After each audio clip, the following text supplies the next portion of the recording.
നമ്മുടെ ഓരോ പ്രഭാതത്തെയും ഉണർത്തുന്ന ലോകമെമ്പാടും കോടിക്കണക്കിന് ആളുകൾ ആരാധിക്കുന്ന ഒരു പാനീയം അത് ഏതെന്ന് ചോദിച്ചാൽ ഒരു ഉത്തരമേയുള്ളൂ: കാപ്പി. എന്നാൽ ഈ കാപ്പി ഒരു ദിവസം പെട്ടെന്നുണ്ടായതല്ല. ഇതിന്റെ പിന്നിൽ ആഫ്രിക്കയിലെ കാടുകളിൽ തുടങ്ങിയ ഒരു രഹസ്യ കഥയുണ്ട്. ഈ കറുത്ത ദ്രാവകം ഒരു കാലത്ത് ലഹരി മരുന്നായി കണക്കാക്കപ്പെട്ടിരുന്നു എന്നും ഇതിന്റെ പേരിൽ വലിയ വിപ്ലവങ്ങളും കൊള്ളയടിക്കലുകളും നടന്നിട്ടുണ്ട് എന്നും പറഞ്ഞാൽ വിശ്വസിക്കുമോ? ആടുമേയ്ക്കുന്നവൻ കണ്ടെത്തിയ ഒരു കൗതുകത്തിൽ നിന്നാണ് ആഗോള സമ്പദ് വ്യവസ്ഥയുടെ നട്ടെല്ലായി കാപ്പി മാറിയത്. ഒരു കാലത്ത് ലോകം ഭയപ്പെട്ടിരുന്നതും പല രാജ്യങ്ങളും നിരോധിച്ച ഒരു ലഹരിയുമായിരുന്നു നമ്മൾ കുടിക്കുന്ന കാപ്പി. ഇതിനുവേണ്ടി യുദ്ധങ്ങൾ വരെ നടക്കുകയും കപ്പലുകൾ കൊള്ളയടിക്കപ്പെടുകയും ചെയ്തു. ഈ കാപ്പി വെറുമൊരു പാനീയമല്ല, അതൊരു ചരിത്രമാണ്. ലോകത്തെ ഉറക്കം കെടുത്തിയ ആ കാപ്പി കഥയിലേക്ക് പോകാം.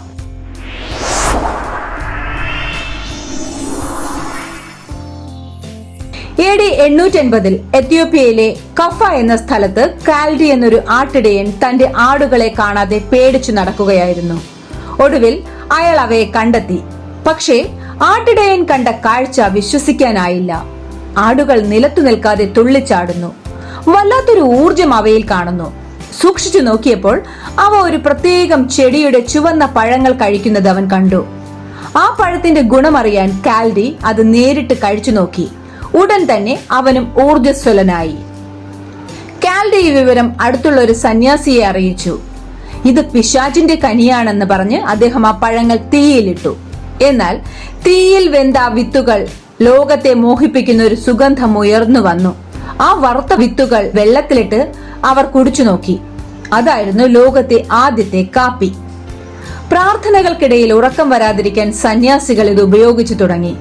അതോടെ ഇതൊരു അത്ഭുത മരുന്നായി അറിയപ്പെട്ടു. പതിയെ അറേബ്യൻ രാജ്യങ്ങളിലേക്ക് ഈ രഹസ്യം പടർന്നു. എത്യോപ്യയിൽ നിന്ന് 15ാം നൂറ്റാണ്ടോടെ കാപ്പി യമനിലെത്തി.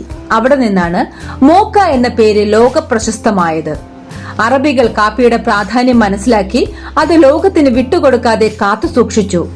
വറുത്ത കാപ്പിക്കുരുകൾ മാത്രമേ അവർ പുറം ലോകത്തേക്ക് നൽകിയിരുന്നുള്ളൂ. മുളയ്ക്കാൻ സാധ്യതയുള്ള പച്ച കാപ്പിക്കുരുക്കൾ രാജ്യം കടത്തുന്നത് വധശിക്ഷ വരെ ലഭിക്കാവുന്ന കുറ്റമായിരുന്നു അന്ന്. അത്രമേൽ വിലപിടിപ്പുള്ളതായിരുന്നു അവർക്ക് ഈ കറുത്ത സ്വർണം. ഈ കുത്തക തകർത്തത് ഒരു ഇന്ത്യക്കാരനാണ്. 1670കളിൽ മക്കയിലേക്ക് തീർത്ഥാടനത്തിന് പോയ ബാബ ബുദാൻ എന്ന ഇന്ത്യൻ സൂഫി സന്യാസി തന്റെ താടിയിൽ 7 കാപ്പിക്കുരുക്കൾ ഒളിപ്പിച്ചു കടത്തി ഇന്ത്യയിലേക്ക് കൊണ്ടുവന്നു. അദ്ദേഹം അത് കർണാടകയിലെ ചിക്കമംഗ്ലൂരുവിലെ ചന്ദ്രഗിരി മലനിരകളിൽ നട്ടു. ഇന്ത്യയിലെ കാപ്പി വിപ്ലവം അങ്ങനെ അവിടെ തുടങ്ങുകയായിരുന്നു. ഇന്ന് ഇന്ത്യ ലോകത്തിലെ മികച്ച കാപ്പി ഉൽപാദക രാജ്യങ്ങളിൽ ഒന്നായി മാറിയതിന്റെ തുടക്കം ആ 7 കുരുക്കളിൽ നിന്നായിരുന്നു. 17ാം നൂറ്റാണ്ടിൽ കാപ്പി യൂറോപ്പിലെത്തിയപ്പോൾ വലിയ മാറ്റങ്ങൾ ഉണ്ടായി. മദ്യത്തിന് പകരമായി ആളുകൾ കാപ്പി കുടിച്ചു തുടങ്ങി. പെന്നി യൂണിവേഴ്സിറ്റികൾ എന്നാണ് കോഫി ഷോപ്പുകൾ അറിയപ്പെട്ടിരുന്നത്. ഒരു പെന്നി എണ്ണിക്കൊടുത്താൽ 1 കപ്പ് കാപ്പിയും ഒപ്പം വലിയ ചർച്ചകളിൽ പങ്കെടുക്കാനുള്ള അവസരവും ലഭിക്കുമായിരുന്നു. ഫ്രഞ്ച് വിപ്ലവവും അമേരിക്കൻ വിപ്ലവവും പ്ലാൻ ചെയ്തത് ഇത്തരം കോഫി ഹൌസുകളിൽ ഇരുന്നായിരുന്നെന്നാണ് ചരിത്രം പറയുന്നത്. യഥാർത്ഥത്തിൽ കാപ്പിയുടെ രഹസ്യം അത് വെറുമൊരു പാനീയമല്ല, മറിച്ച് ഉന്മേഷം നൽകുന്ന കഫീൻ അടങ്ങിയ ഒരു മരുന്നായാണ് ആദ്യകാലങ്ങളിൽ ഉപയോഗിച്ചിരുന്നത്. ഇന്ന് പെട്രോൾ കഴിഞ്ഞാൽ ലോകത്തെ ഏറ്റവും കൂടുതൽ വ്യാപാരം ചെയ്യപ്പെടുന്ന 2ാമത്തെ വസ്തുവാണ് കാപ്പി. അറബിക്ക, റോബസ്റ്റ എന്നിങ്ങനെ പല വകഭേദങ്ങൾ. ഇൻസ്റ്റന്റ് കോഫി മുതൽ ലക്ഷങ്ങൾ വിലയുള്ള കോപ്പി ലുവാക് വരെ ഇന്ന് വിപണിയിലുണ്ട്.